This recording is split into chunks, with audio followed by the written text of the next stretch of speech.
Aquilo que a gente previu em Os Pingos nos Is, hein? O ministro Luiz Fux suspendeu a implementação do juiz das garantias até que o plenário do STF julgue as ações que questionam o Instituto na Corte.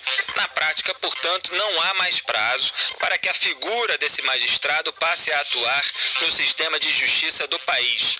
Como relator das ações, Fux vai ditar o ritmo desse julgamento, definindo, por exemplo, quando os processos serão liberados para análise do plenário. O ministro pode, por exemplo, pedir audiências públicas, entre outras medidas que acabam impactando o andamento das ações. Fux já deixou claro a inconstitucionalidade do Instituto. A decisão do ministro tem potencial para provocar desgastes internos no STF.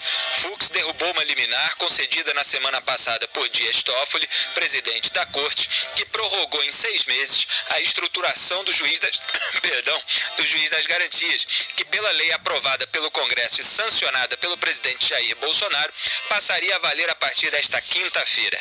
Antes de assinar a cautelar durante o recesso do Judiciário, Toffoli chegou a telefonar para Fux, que é o relator das ações. O presidente do STF deu aval para Bolsonaro sancionar a lei, criando o Instituto, e já declarou sua constitucionalidade.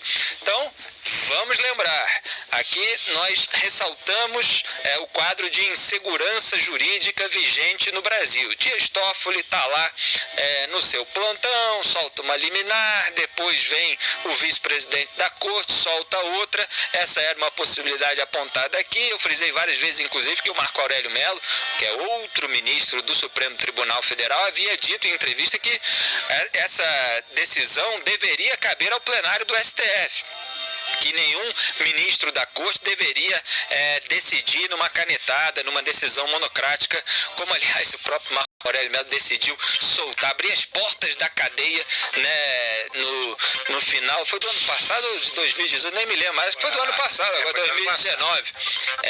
Não, 2018, dezembro de 2018, é que a gente está no início de 2020 no já. fim do ano passado ele começou a soltar todo mundo, todo tipo de bandido, por isso que virou o ano, a gente às vezes confunde, e o Marco Aurélio Mello tem tanta decisão ruim. Mas ele só decide errado. Pois é, mas uma vez ele tentou numa canetada, numa decisão monocrática, soltar todos os criminosos condenados em segunda instância, e aí depois demorou meses, mas o plenário acabou fazendo aquilo que ele queria. Portanto, Augusto Nunes, o Dias Toffoli, ele havia dado aval para o Bolsonaro, fez chegar que era possível a implementação, ele próprio deu essa declaração, confessou. Depois de aprovado, houve uma grande pressão popular, principalmente na internet, nas redes sociais, aqui entre alguns comentaristas da Jovem Pan também, e ações dessas associações que pediram a derrubada do juiz das garantias. Então, o Toffoli, pressionado e tal, ele não declarou que era inconstitucional, ele apenas adiou a implementação para dar tempo de estruturar esse instituto, porque, como a gente diz, há 20% pelo menos das comarcas em que só atua um juiz, e você dividir a primeira instância entre 2 juízes em cada processo poderia ser muito complicado, é considerado inviável por muita gente, inclusive pelo ministro da Justiça e Segurança Pública, Sérgio Moro, que era contra a aprovação no Congresso Nacional do juiz de garantias, e contra também a sanção presidencial. A pasta dele, o Ministério da Justiça e Segurança Pública, havia enviado um parecer ao presidente com essa posição. Nesse momento, Augusto, era só isso que eu queria deixar claro ao levantar a bola para você. Não dá nem para saber se o resultado disso tudo vai ser bom ou vai ser ruim, porque o Moro, dada a aprovação, ele achou até bom pelo menos demorar mais 180 dias. Agora não tem mais 180 dias, mas ao mesmo tempo a gente percebe que o Luiz Fux é mais contra do que o Toffoli. A questão é que, se vai para o plenário, vários ministros, né, e uma maioria já acenou ali com uma posição favorável. Então pode até ser que o resultado no plenário, é só uma possibilidade, tá? Seja ainda pior aqui, pelo menos na minha visão, do que essa suspensão do Toffoli. Os caras podem decidir que não tem que esperar 180 dias, não tem que implementar já. Ou podem decidir que que tem que esperar 180 dias, ou podem derrubar, acabar considerando inconstitucional. Quer dizer, tudo pode acontecer no plenário, embora a maioria dos ministros já tenha acenado com um certo gosto, com um certo carinho pela criação dessas medidas. O que fica muito claro é justamente o quadro de insegurança jurídica, Augusto, em que um ministro do STF toma uma decisão, depois outro toma uma decisão contrária, e que só comprovam essas duas decisões o assodamento, como disse o ministro Moro, das decisões do Congresso Nacional no apagar das luzes de 2019. Bom, o Congresso decidiu criar o juiz das garantias para retardar o andamento dos processos da primeira instância, isso está claro. Como eles têm medo de cadeia, eles são assodados, né? Todo mundo anda depressa aí para escapar da cadeia. Então tem esse erro de origem. O Dias Toffoli disse que ao presidente Bolsonaro que seria perfeitamente possível implantar essa inovação já agora no prazo, ou seja, o primeiro conselho dele se baseou na suposição de que o judiciário estaria preparado para essa mudança que é monumental já amanhã, quinta-feira. Evidentemente, foi um cálculo de maluco e ele, para não mostrar com toda clareza que cometera deliberadamente, aliás, um equívoco de grande porte, ele recuou ligeiramente. Vamos dar mais 6 meses para ver como é que fica isso. Pois bem, 6 meses não é prazo suficiente para implantar a figura do juiz das garantias, como sabe perfeitamente o ministro Luiz Fux, por ser o único dos 11 componentes do Supremo egresso da magistratura. Ele já trabalhou como juiz, ele sabe como são as coisas. O Toffoli, ele tentou ingressar na magistratura 2 vezes, levou bomba e não faz a menor ideia de como é o trabalho de um juiz de primeira instância, porque essa é a instância fortemente afetada por essa mudança. Eu vou repetir 2 números só. Existem no momento, à espera da primeira sentença, 73 milhões de processos no Brasil. Mas, para chegar à primeira sentença, um processo demora, em média, 3 anos. Eles queriam que essa demora aumentasse, e queriam implantar isso aí agora. Não é possível e o Fux, pelo menos, vai dar o tempo que o país não teve para entender o que é isso, e o Supremo terá, como diz o Felipe, o Supremo é capaz de tudo, eles podem aprovar isso aí. Mas agora ele vai enfrentar uma opinião pública mais informada. Os deputados aprovaram essa figura no escurinho ali da noite, a última, ninguém discutiu nada. Os brasileiros, se pedir aos inscritos no Enem que escrevam 10 linhas sobre o juiz de garantias, todo mundo vai ser reprovado nessa questão, porque eles não sabem. Agora saberemos, e não há dúvida de que o ministro Luiz Fux saberá explicar as dificuldades para a implantação disso. Não é um negócio que você pode até ser uma boa mudança, mas não pode ser feita do dia para a noite, porque você não sabe sequer quem vai ser, nas comarcas que tem um único juiz, quem vai cuidar da primeira fase do processo, quem vai cuidar da segunda. É preciso resolver o problema do déficit de juízes, que é muito grande. Há comarcas sem juiz nenhum, comarcas distantes não tem como transportar um juiz para fazer o papel do juiz das garantias, não há verba para pagar a remuneração extra que tem direito todo juiz que trabalha em outra comarca. Então, o assodamento do Congresso e do Toffoli deu nisso. Felizmente, o Fux foi juiz e os que querem a qualquer preço implantar essa inovação, que para mim é um regresso, eles vão ter que enfrentar gente que entende do assunto. Eles não sabem o que é isso. Você sabe, você brincou aí falando se caísse no Enem, todo mundo ia estar confuso. E na verdade essa legislação ela cai mesmo nos concursos públicos, para promotoria, para delegado, para juiz e tal. E o pessoal fica quebrando a cabeça quando muda a legislação.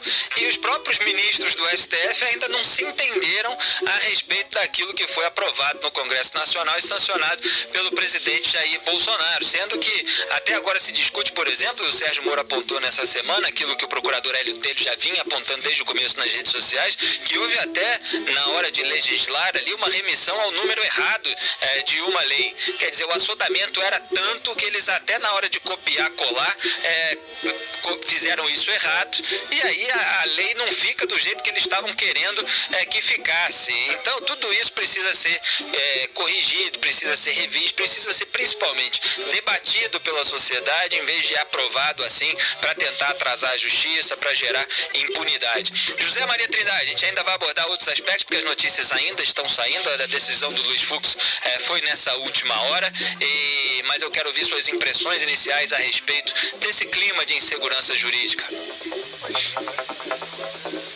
Pois é, dá impressão até, eu já disse, né, que às vezes nós devemos elogiar e saudar o parlamentar ausente. Lembra daquele parlamentar que não vai, a falta de quórum?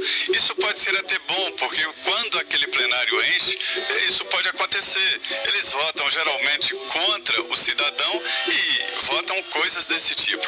Eu aprendi aqui, Felipe Augusto, o seguinte, de que uma lei só é madura, aplicável, boa juridicamente, quando ela passa por todas as fases, todas as etapas. Primeira etapa, evidentemente, Congresso Nacional, comissões, plenário da Câmara, plenário do Senado, depois a sanção do presidente.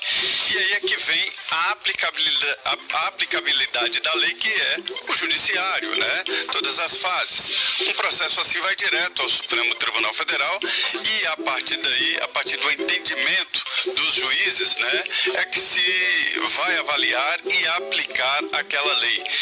O ministro Dias Toffoli, na presidência do Senado, fez uma sentença, assinou uma sentença esquisita e criticada por juristas aqui em Brasília, inclusive pelo ministro Sérgio Moro, dizendo que ele não poderia definir um novo prazo, ele não poderia definir onde a lei é aplicada ou não, porque aí é um papel do legislador. Eu não gosto desse juiz de garantias, acho que isso não é aplicável, não é a realidade do Brasil, não é uma invenção, existe algo parecido em São Paulo, mas não pode levar em consideração a organização do Estado de São Paulo para o resto do país. Então, o juiz de garantias não é um bom processo. Mas entendo que eu critiquei, o ministro não poderia adiar, mas poderia fazer isso aí, que fez o ministro Luiz Fux, ou seja, suspender. Ele decretou a inconstitucionalidade desta parte da lei anticrime até que o plenário discuta a constitucionalidade da lei. E aí eu entendo que outros assuntos vão entrar aí nesse debate, e aí sim, a partir da decisão do plenário, é que a lei estará madura e pronta para ser aplicada. Uma mudança tão grande assim no judiciário não poderia mesmo ser implementada de uma forma tão repentina. Pois é, e ao suspender a implementação do juiz das garantias, o Luiz Fux, ministro do Supremo Tribunal Federal, fez uma crítica indireta ao ministro Dias Toffoli, que dias atrás havia concedido aquela liminar adiando por 6 meses a aplicação da lei.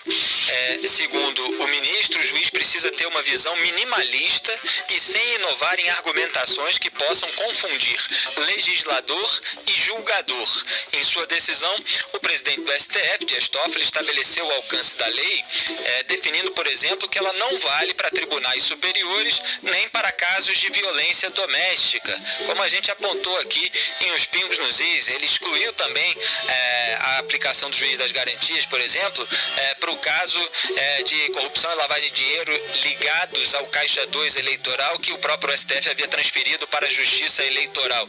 E eu até comentei na ocasião, dizendo, olha, eles só querem a implementação do juiz das garantias naqueles casos que atingem mais diretamente a corrupção e a lavagem de dinheiro julgado, né, na Justiça Comum, que é o maior número aí de casos envolvendo os próprios parlamentares. parlamentares e os seus aliados, né? Então é muito emblemático isso.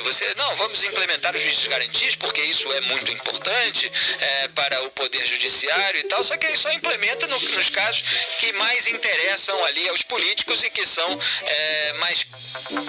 mais práticos de se fazer, não é mais prático, que é mais possível de fazer mesmo no meio dessa confusão, porque a confusão, é isso que eu estou querendo dizer, ela poderia ser maior ainda se o juiz das garantias tivesse de ser implementado também na justiça eleitoral, nesses casos de violência doméstica, nos tribunais superiores, etc. Então, vamos aqui ao que afirmou o ministro Luiz Fux. Ao contrário, abro aspas, ao contrário do Poder Legislativo e do Poder Executivo, não compete ao STF realizar um juízo eminentemente político do que é bom ou ruim, conveniente ou inconveniente, apropriado ou inapropriado.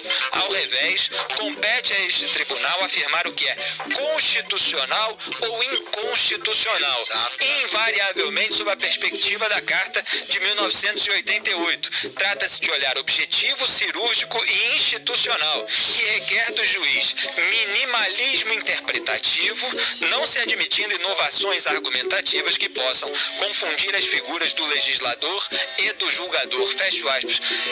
Muito importante, Augusto Nunes, essa definição. Teve um tempo atrás, eu lembrei aqui de cabeça, e mais uma vez eu vou ter que lembrar de cabeça, uma intervenção que ficou muito marcado assim, na minha memória, embora eu não lembre exatamente qual era o ponto específico, do Teori Zavascki, ministro do Supremo, que depois acabou morrendo naquele desastre aéreo, em relação ao Luiz Roberto Barroso. Eu acho que foi na tramitação do processo de impeachment, em que houve judicialização muitas vezes, e aí o PT pedia para anular a sessão comandada pelo Eduardo Cunha na Câmara, etc. E aí teve um caso que eu, como comentarista, defendia que o Supremo Tribunal Federal simplesmente deveria mostrar que aquela decisão tomada pelo presidente da Câmara estava de acordo com a lei. Não é qual a decisão que o ministro do Supremo prefere, acha melhor, essa aqui é melhor do que aquela. Não, se o entendimento que o presidente da Câmara teve está de acordo com a lei, é um entendimento possível, cabe ao STF dizer, olha, a decisão está correta. E o Luiz Fux está falando exatamente isso agora, Augusto. Quer dizer, não é para o juiz falar é bom ou ruim, o ministro do STF, né? Conveniente ou inconveniente, apropriado ou inapropriado, é para dizer se é constitucional ou inconstitucional. E o Toffoli faz um monte de puxadinho, um monte de gambiarra. Chegou ali a criação do juiz das garantias. Não, vou botar para valer nesses casos, nesses aqui eu vou excluir, não vale, não vale, não vale. Isso é função? Aliás, pelo texto da Constituição, o que compete ao Supremo decidir, deliberar sobre questões constitucionais. Há muito tempo, o Supremo começou a ultrapassar as fronteiras fixadas por lei. Agora desandou, de uns tempos para cá, desandou de vez. Porque eles tinham antes eles deliberavam só sobre isso. É constitucional ou não? Agora o que eles menos fazem é discutir essa questão, se é ou não constitucional. Eles querem saber se é conveniente politicamente, se isso deixa a imagem do Supremo mais ou menos arranhada, etc, etc. Eles estão completamente equivocados quanto ao método de julgar. Parece, Maria Trindade, que o Supremo Tribunal Federal virou a terceira casa legislativa. Exatamente. Né? É a terceira instância do Congresso Nacional. Então você tem a Câmara dos Deputados, você tem o Senado e você tem o Supremo Tribunal Federal. Então os parlamentares vão lá, legislam de qualquer jeito, falam qualquer coisa, os ministros do STF terminam de legislar isso aqui pra gente. Só para complementar, que eu acabei falando no meu comentário, mas o Teori Zavascki, ele se contrapôs ao Luiz Roberto Barroso, se eu não me engano, naquele momento, e ele falou alguma coisa assim, só estou aqui, cabe a mim, como ministro do STF, analisar se a interpretação dele era possível ou se não era.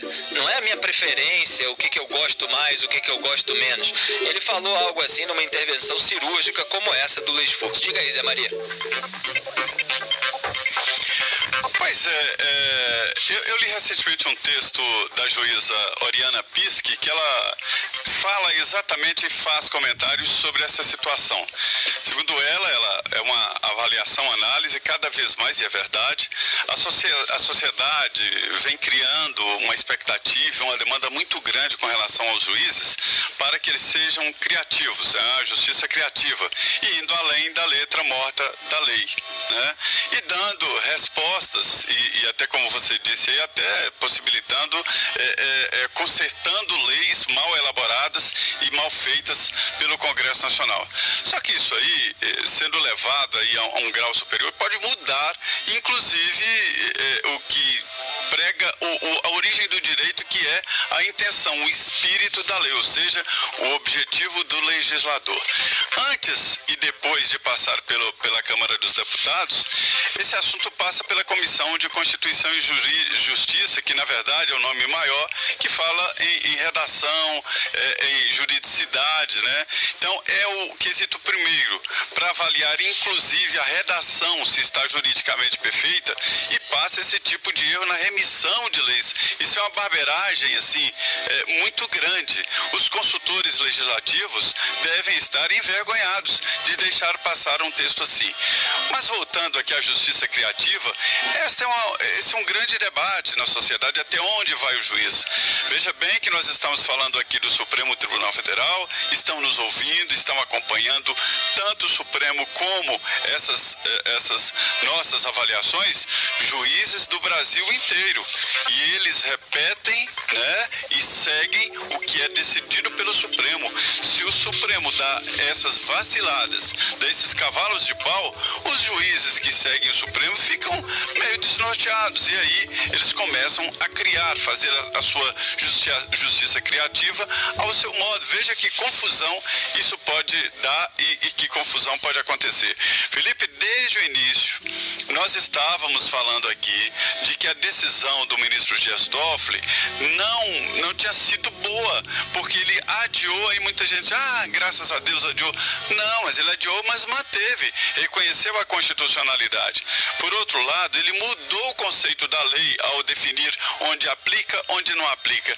Ora, eu nem sou advogado, mas isso aí é um papel do legislador, que não fez o seu trabalho, deixou uma lei dúbia.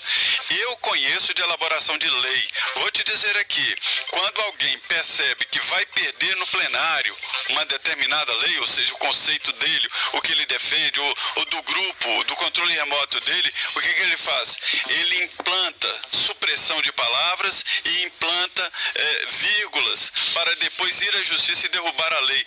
Olha que inconsistência. O Congresso quer uma coisa, uma vírgula, por uma palavra suprimida, dá nisso aí. O Supremo acaba mudando tudo. Então, eu acho que a decisão do ministro Luiz Fux foi boa, vamos suspender tudo e se declara ou constitucional ou inconstitucional, e o Supremo não pode ficar refazendo leis mal feitas no Congresso. Agora eu queria fazer um lembrete aqui que é uma brasileirice espetacular, né? Pouca gente sabe que, por lei, o brasileiro não pode se defender de uma eventual infração aí dizendo que não conhecia a lei, que desconhecia a existência da lei. A justiça parte da premissa de que todos os brasileiros conhecem a lei. É um país cartorial, é uma floresta de leis, e eles fazem essa exigência absurda. Tem tanta lei, mas os juízes não sabem, não conhecem todas as leis. Muito bem, vai fazer quase um mês, né? Que dia? Hoje, 22 de janeiro, que a gente está tratando desse assunto aqui do juiz das garantias, mas caso você tenha ligado aí o rádio ou o YouTube apenas hoje, estivesse viajando aí nesse começo de ano, só para deixar claro, o Congresso Nacional aprovou no fim do ano o pacote originalmente, como eu digo, anticrime, enviado pelo ministro da Justiça e Segurança Pública, República Sérgio Moro e inseriu ali alguns jabutis, como a limitação à delação premiada, novos obstáculos à prisão preventiva e a criação dessa figura do juiz das garantias. O juiz das garantias, na verdade, é o juiz da fase de investigação. No entanto, esse item do pacote também tem ali um ponto que diz que cessa a função do juiz das garantias uma vez recebida a denúncia ou queixa, ou seja, que é quando é aberta a ação penal. Então, o caso passa a ser analisado pelo chamado juiz de instrução ou julgamento. Portanto, se divide a primeira instância em duas. Tem o juiz da fase de investigação e o juiz que vai julgar, que vai sentenciar aquele denunciado. Isso é o que significa, na prática, a criação da figura do juiz das garantias. Você divide a primeira instância em duas e, como já existem 4, é praticamente a criação da 5ª instância, como se já não bastasse toda a lentidão, toda a morosidade do sistema judicial brasileiro. Agora, a gente acabou de receber uma nota aqui da presidente